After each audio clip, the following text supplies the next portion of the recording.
کاش، انشا، شارق علی۔ فکری محفل 2030 کا آغاز ہوا ہی چاہتا ہے۔ ہم اپنی اپنی نشستوں پر بیٹھ چکے ہیں۔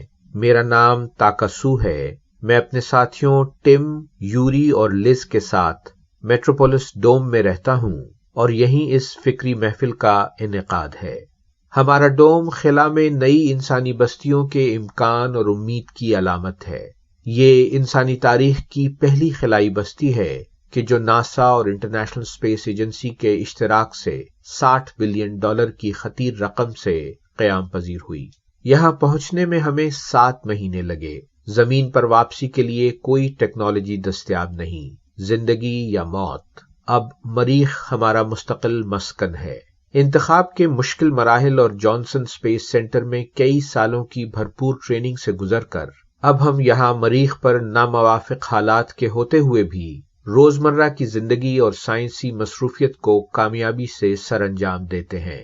ہم اور زمین ایک دوسرے سے انٹرنیٹ کی مدد سے جڑے ہوئے ہیں۔ روزانہ 8 گھنٹے کی سنجیدہ سائنسی مصروفیت اور پھر فرصت ملتے ہی سماجی ویب سائٹس کی ذہنی تفریح، یہ ہیں ہمارے شب و روز۔ فیس بک اور گوگل ہمیں زمینی حقائق اور اپنے خاندان سے رابطے میں رکھتے ہیں۔ شاید آپ کو حیرت ہو کہ زمینی اور انسانی مسائل سے اب ہم جتنا واقف اور متعلق ہیں، زمین پر رہتے ہوئے بھی نہیں تھے۔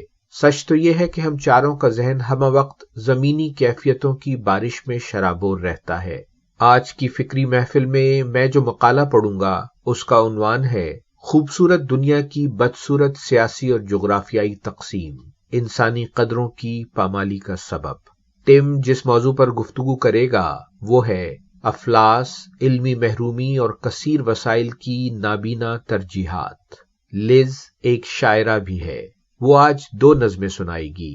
پہلی کا عنوان ہے زچہ اور بچہ کی بیچارگی کا نوحہ آسمانوں تک، اور دوسری کہکشاؤں سے انسانی خواب کے مرنے کا منظر۔